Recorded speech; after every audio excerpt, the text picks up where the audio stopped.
अब हम लोग देखेंगे हमारे सेरिब्रल हेमिस्फीयर के जितने सल्काए और गायराए होते हैं हम उनको देखेंगे, ठीक है। सबसे पहले हम लोग देख लेते हैं बॉर्डर्स कौन कौन से होते हैं। ये वाला जो हमारे पास है this is the superior border, ठीक है।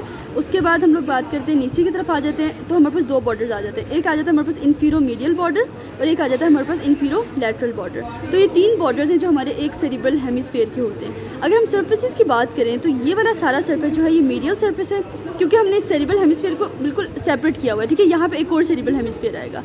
तो ये सारा जो हमारे पास मीडियल सर्फेस है, ये वाला सारा एरिया जो है हमारा दिस इज सुप्रोलैटरल सर्फेस, और ये जो है आपका ये सारा आपका इन्फीरियर सर्फेस है। अच्छा, अब हम लोग देखते हैं एक एक करके। हम लोग सबसे पहले हम लोग देखेंगे सल्काए इसके।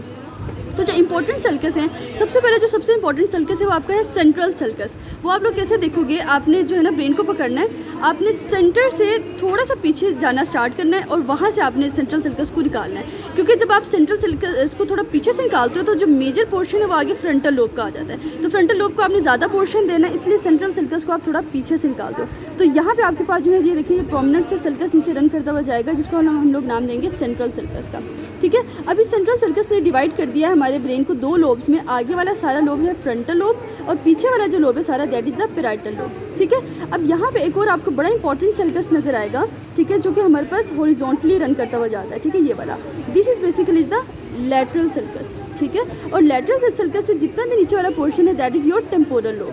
तो लैटरल सल्कस ने आपके जो है ना टेम्पोरल लोब को सेपरेट कर दिया आपके फ्रंटल एंड पैराइटल से, ठीक है। और जो ये एंड पे आपके पास पोर्शन आएगा ये होगा आपके पास ऑक्सीपिटल लोब का पोर्शन, जो कि पॉइंटेड एंड है। तो और इसी पॉइंटेड एंड को आप देख के पहचान सकते हो कि आपके ब्रेन का ये पोस्टीरियर सरफेस है। जो पॉइंटेड पोर्शन होता है वो आपके ब्रेन का पोस्टीरियर होता है और जो राउंडेड होता है वो आपके ब्रेन का एंटीरियर पोर्शन होता है, ठीक है। अब हम लोग ने सबसे पहले सेंट्रल सल्कस तो देख लिया, अब हम सेंट्रल सल्कस भी देख लिया, हम लोगों ने लैटरल भी देख लिया। अब हम मज़ीद इनको डिवाइड करते हैं।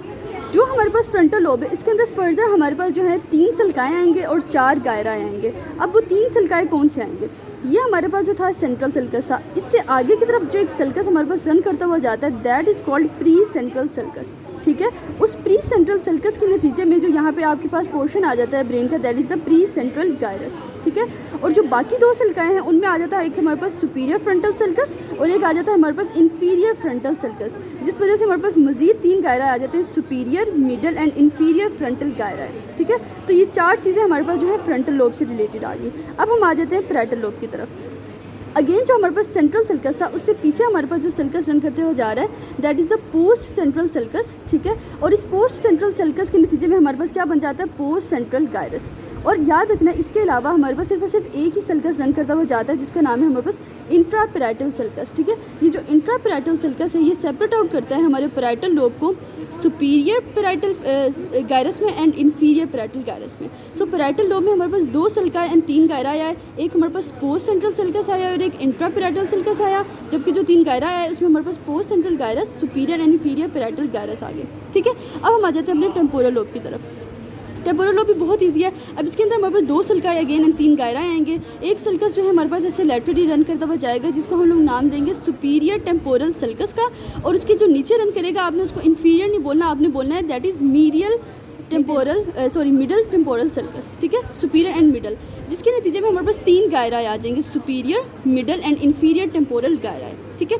तो ये हमारे पास इंपॉर्टेंट सल्काए एंड गायरा आगे रिलेटेड टू द ब्रेन। अब हम लोग ज़रा देख लेते हैं इंपॉर्टेंट सर्फेसिस। कुछ हमें इंपॉर्टेंट सर्फेसिस नजर आते हैं on the medial side of the brain में। अब जिस पॉइंट पर हमारे पास सेंट्रल सल्कस जो है हमारे पास डिप कर रहा था हमारे ब्रेन के अंदर, वहाँ पे एक स्पेशल एरिया होता है जिसको हम लोग नाम देते हैं जी पैरा सेंट्रल लोब्यूल का, ठीक है। ये जो पैरा सेंट्रल लोब्यूल होता है ये वो एरिया होता है जहाँ पे हमारे पास सेंट्रल सल्कस होता है, ठीक है। अब इसके पीछे वाला जो एरिया होता है वो कहलाता है हमारे पास प्री क्यूनियस, ठीक है।